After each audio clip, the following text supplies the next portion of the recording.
Startup ఇండియాపై వార్తా వ్యాఖ్యను మీరిప్పుడు వింటారు. స్వయం సమృద్ధ భారత చోదక శక్తి స్టార్టప్ ఇండియా. స్వయం సమృద్ధ భారత్ను సాకారం చేయడంలో అంకుర సంస్థలు, స్టార్టప్లు దోహదపడుతున్నాయి. యువత ఆలోచనలకు, వినూత్న ఆవిష్కరణలకు ప్రోత్సాహకానికి స్టార్టప్ ఇండియా ద్వారా కేంద్ర ప్రభుత్వం ఎంతో కృషి చేసింది. తత్ఫలితంగా అంకుర సంస్థల సంఖ్య నానాటికి పెరుగుతూ భారత్ నేడు ప్రపంచంలో మూడో బలమైన అంకురావరణ వ్యవస్థగా ఎదిగింది. 1.5 లక్షలకు పైగా కొత్త ఉద్యోగాలు యువతరానికి లభించాయి. నవభారత్కు చేయూతనివ్వాలనే ప్రధానమంత్రి నరేంద్ర మోదీ దార్శనికతలో భాగంగా రూపుదిద్దుకున్న అంకుర భారత్ స్టార్టప్ ఇండియా కార్యక్రమం ఇందుకు దోహదం చేసింది. ఈ వినూత్న కార్యక్రమం జనవరి 16 నాటికి విజయవంతంగా 9 వసంతాలను పూర్తి చేసుకుంది. 2015 ఆగస్టు 15న ఢిల్లీలోని ఎర్రకోట నుంచి ప్రధానమంత్రి నరేంద్ర మోదీ స్టార్టప్ ఇండియాను ప్రకటించారు. అటుపైన 2016 జనవరి 16న ఈ కార్యక్రమం అధికారికంగా ప్రారంభమైంది. ఈ సందర్భంగా ఆయన మాట్లాడుతూ, దేశ యువతరం ఉద్యోగార్థులుగా మిగిలిపోకుండా ఉద్యోగ ప్రదాతలుగా ఎదగాలన్నదే లక్ష్యమని దిశానిర్దేశం చేశారు. ఆయన ఆశయం ఫలించి స్టార్టప్ ఇండియా ఈరోజు దేశంలోని 1.5 లక్షలకు పైగా అంకుర సంస్థలు, 118కి పైగా యూనికార్న్లు ఏర్పాటయ్యాయి. 2016లో ప్రారంభమైన ఈ ప్రయాణం బలమైన సమ్మిళిత వ్యవస్థాపక పర్యావరణ వ్యవస్థను పెంపొందించడంలో, దేశ పురోగతిని విస్తృతం చేయడంలో తన వంతు పాత్రను పోషించింది. స్టార్టప్ ఇండియా ఆవిష్కరణలను పెంపొందించడం, దేశవ్యాప్తంగా అంకుర సంస్థల వృద్ధిని పెంచడమే లక్ష్యంగా పెట్టుకుంది.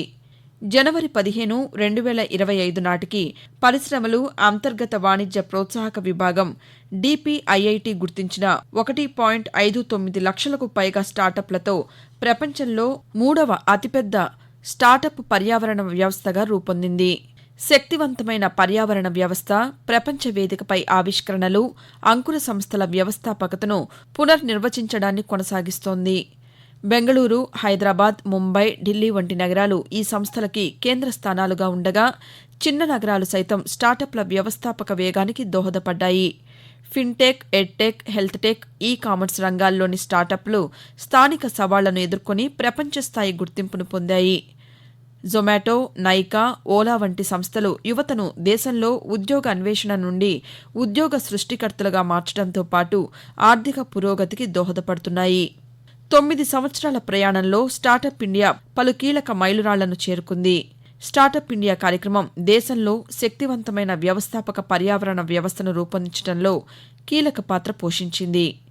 2016లో దాదాపు 500గా ఉన్న స్టార్టప్ సంస్థలు 2025 జనవరి 15 నాటికి 1,59,157కి పెరిగింది.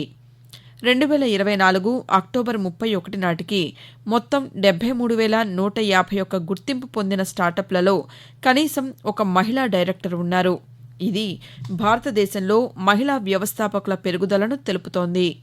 2016 నుండి అక్టోబర్ 31, 2024 వరకు గుర్తింపు పొందిన స్టార్టప్లు 16.6 లక్షలకు పైగా ప్రత్యక్ష ఉద్యోగాలను సృష్టించాయని, ఇది ఉపాధి కల్పనకు గణనీయంగా దోహదపడిందని నివేదికలు పేర్కొంటున్నాయి.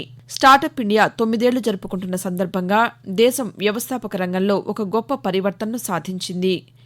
1.59 లక్షలకు పైగా DPIIT గుర్తింపు పొందిన స్టార్టప్లు పెరుగుతున్న శ్రామిక శక్తితో భారతదేశం ఆవిష్కరణ, వ్యవస్థాపకతకు ప్రపంచ కేంద్రంగా మారింది.